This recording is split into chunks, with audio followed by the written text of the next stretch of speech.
Sony and Sucker Punch supposedly fired a senior artist, but the problem is they haven't said a single word about it. Grum's tweeted this out. Sony has confirmed the firing of Drew Harrison of Sucker Punch and Ghost of Yotei, but refuses to comment, no statement, no sales. And this is actually screenshotted from a Kotaku article of sorts. So Sucker Punch hasn't even come out. Again, like I said, they haven't even made a statement. No statement, no acknowledgement, nothing. And after what Drew Harrison posted online that we've shown and talked about, that silence is speaking volumes, guys. Sony, Sucker Punch, why are you guys not saying anything about this? Other companies are making statements when they're releasing people. Are you scared? Are you afraid of the blowback that's going to happen? Well, guess what? It's already happening to you guys. Every company that is getting rid of employees and letting them go because of mocking Charlie Kirk's murder, they have made statements. This is almost like they're afraid of the fallout, that they don't want to put some kind of statement or some kind of proof that this individual was fired because they don't want to get canceled by the woke left when it's the right thing to do. Sucker Punch, why are you not saying anything? But let's look at this. You could see they quoted Drew's quote saying, "If standing up against fascism is what cost me my dream job I held for 10 years, I would do it again 100 times stronger." And then just slyly, just very sneakily in the article says Sony confirmed the departure in an email to Kotaku, but declined to comment further. Drew Harrison is no longer an employee of Sucker Punch Productions, a spokesperson from Sony Interactive Entertainment wrote. So it was an email directed to Kotaku. I want to see this email. Do you guys want to see this email? I need to see the email proof. I'm not buying it. I think this is damage control without having to have any kind of accountability. I'm appalled. I'm disgusted, and anyone with basic decency should also be as well. But the silence from Sony and Sucker Punch, right? That's what's really troubling in my opinion. Both Sony and Sucker Punch have refused to comment. No press statement, no public acknowledgement, no transparency about the firing process. Other companies facing the same similar situations have at least issued statements, sometimes even showing proof of the action being taken of them getting fired. But here, there's just crickets, guys. There's just silence. And it feels like damage control, not accountability. Because guess what? I'm speculating Drew Harrison wasn't the only individual working at Sucker Punch Productions or in any of the PlayStation studios that was mocking Charlie Kirk. So we're probably going to have to deep dive deeper, guys. Start using your internet savviness on X, LinkedIn, you name it. Look around. Check Sucker Punch Productions, because if they're not calling out Drew Harrison for her aberrant behavior, that's enough to tell me where there's smoke, there's fire. I almost guarantee you somebody else involved with this project has said something similar. Or they liked it or shared it or retweeted it somewhere. They just have not been caught yet. But yeah, Kotaku, why don't you show the email? Why are you keeping secrets away from the rest of us? Are we supposed to take Kotaku's word that they were fired in an email? Show the email. I want email proof. I think that's reasonable, right? And you know what? Even if this individual is fired, still, beat down Sucker Punch Productions about this until they say something, because they have not said a damn thing. In fact, if you look at their Twitter, they haven't even tweeted since September 9th. They have not posted anything since September 9th when they were promoting their game. And if you go to their comment section, you can see they're being eaten up. Savvy's eating them up, saying the studio celebrates assassination. No thanks. Maybe don't work with activists in the future, They're kind of a liability when it comes to motivating customers to open wallets. You can see G5BB says, "F you, boycott Ghost of Yotei." Mark Fox with the Charlie Kirk article from Times of India. You can see all sorts of people calling them out. They're literally in the hot seat now. And they're too good to post a statement. They're too good to comment on the situation. They just supposedly sent an email confirming to Kotaku that they let go of this employee, instead of telling the consumers that are actually upset, the consumers that are actually mad at the disgusting display of a lack of empathy that Drew Harrison gave in regards to Charlie Kirk. Look at this. It just goes down the line. There's actually more people angry sharing the screenshots in these replies than actual replies about the game. Sony has to know about this. Sucker Punch has to know about this. And they have not made a statement. Again, September 9th was the last time that they put a tweet out in regards to anything on their account. Address it properly, or this is just going to keep crashing further and further, guys. The more silent they are, in my opinion, the more trouble they're going to have. People are refunding. You can see they're asking for their refunds. People are looking through comments. People are posting articles, screenshots. Sucker Punch, what are you doing, baby? Come out and make a statement. Don't just email Kotaku and have them post it in the middle of some kind of article about it.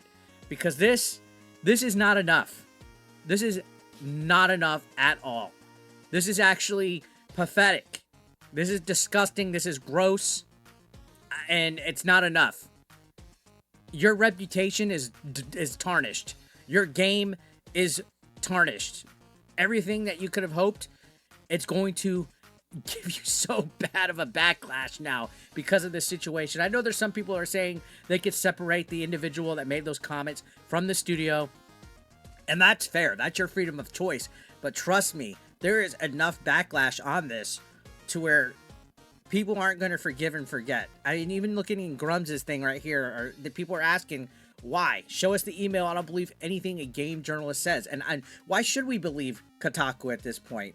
Kotaku is jokes. Matter of fact, a lot of former Kotaku journalists are over on Aftermath mocking Charlie Kirk's death. Like, none of these people that write for gaming industry websites, especially journalists, they have no integrity. They all are in this weird woke mind virus where they think it's funny to laugh about this, and they're being called out. This is consequence culture, guys. It's not cancel culture. This is consequence culture, and you guys got to keep it up. Speak up, because this is working. It's just, for whatever reason, Sucker Punch felt the need to not make a statement, which is weird. It's actually really weird. And on Drew's LinkedIn, again, you could see they actually updated their experience to where they no longer work for the company. Can I help you something? I'm very sorry, Robert. Did not mean to disturb you. You can see September 2025, 9 years, 1 month. Senior staff character artist, full-time at Sucker Punch. And they doubled down. Again, they made this tweet. If standing up against fascism is what cost me my dream job I held for 10 years, I would do it again 100 times stronger. And I said tweet, but this is on Blue Sky, aka Pedo Sky. I don't know what they call him over there. I don't know if they call him. But yeah, that's the last thing that they posted, in addition to all these missed calls. Now, speculation is these were calls from Sucker Punch, calling them in the middle of the night, saying, hey, you better knock your stuff out. Because again, if you guys don't remember, the vile stuff that they said, saying that they hope the shooter's name is Mario so Luigi knows his bro's got his back. We all know what that's in reference to, right? That's literally a Luigi joke, talking about the guy that allegedly shot the healthcare CEO not too long ago. And look at these stupid tone-deaf messages. And I'm going to show them every time I talk about this individual. I've been told that Twitter has noticed me from across the room. Ooh, ooh. Some of y'all have never heard of the critically acclaimed Mario Brothers franchise by Nintendo and its shows. Maybe instead of emailing people's employers, y'all should be emailing your reps and demand gun control immediately. And again, they've been pretty much exposed, pretty much destroyed, and they're still getting replies in their comments. There are some people that are like, oh, Sucker Punch are cowards, I'm sorry for your loss, but they're being called out. Again, I showed this one the other day.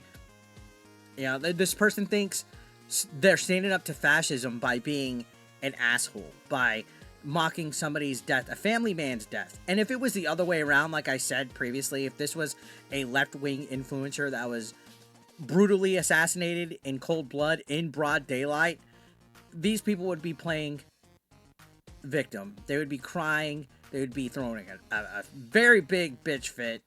And, you know, anything remotely even close to what these people are saying about Charlie Kirk, they would cry about. Which, it's funny enough, if you take a look at what's going on right now, there are no riots out there. Nobody's burning down the streets. In fact, I'm seeing video evidence and photo evidence of people gathering in prayer together. People actually mourning and grieving properly. Because unlike the woke tards, we're actually normal people, but they want to label right people, far right people, as not normal. They want to say that we're extremists. They want to say we're radicalized. But meanwhile, you literally have Hassan saying that they need to make the streets basically flooded in the blood of right-wingers or something like that. I saw some kind of Twitch VOD clip where he's literally promoting a violent rhetoric. And now these people are getting angry because we're calling for people to lose their jobs. They're saying, oh, well, the people that were against cancel culture are in for cancel culture. No, we're in for consequence culture. And the time has come to collect. Welcome to the Terror Dome. All right? You're not going to get away with acting like this and then making everybody else walk on eggshells when we use our free speech, when we speak our minds about your ideologies, when we speak out against woke propaganda in our gaming and our movies and stuff. That's a crime. But you guys mocking somebody's murder because they have a different opinion than yours, you're making us walk on eggshells for speaking up against it. It doesn't work that way, all right? It does not work that way. And this silence is not harmless, all right? This is why it matters. When studios refuse to address situations like this, it erodes trust with fans. It pisses them off. It makes you wonder, did Sony and Sucker Punch act quickly because it was the right thing to do or because they got caught in a public backlash? And also, why can't we see proof of the action taken? Fans deserve transparency, especially in a disgusting display like this when a high-profile employee crosses the line in this manner. This was bad. And the implications for this studio and the fans of this studio are huge, guys. This isn't just about one person's terrible joke. Drew Harrison wasn't an intern. They weren't a low-level employee. They were a senior artist, and their work directly shapes the characters and content for upcoming games, like Ghost of Yotei. All of her art is going to be in this game. Everything that you look at, armor, hair, characters' appearances, she had her hand in that.